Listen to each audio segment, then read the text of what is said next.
கடவுள் என்மேல் பிரியமா இருக்கிறார், நான் அவர் மேல் பிரியமா இருக்கிறேன். ஒரு உன்னதமான பணிக்காக என்னை கடவுள் ஆயத்தப்படுத்திக் கொண்டிருக்கிறார்.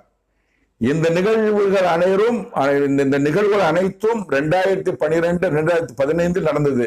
இப்ப 2021 கடவுள் என்னோடு கூட இருந்து பல அற்புதங்களாக செய்திருக்கிறார். இவைகளைத்தான் நான் மாமனிதன் நிம்மாட்டூர்ல ஒரு யூடியூப் சேனல் ஒளிபரப்பு கொண்டிருக்கிறேன்.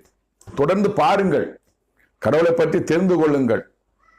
உங்கள் உறவினர்களுக்கும் நண்பர்களுக்கும் ஷேர் செய்து லைக் பண்ணுங்கள், சப்ஸ்கிரைப் பண்ணுங்கள், பெல் பட்டனை கிளிக் பண்ணுங்கள், கமெண்ட் பண்ணுங்கள். உங்கள் கமெண்டை நான் வரவேற்கிறேன். அனைத்து எபிசோடுகளையும் பார்த்துவிட்டு கமெண்ட் பண்ணுங்கள். நன்றி, வணக்கம். மீண்டும் சந்திப்போம்.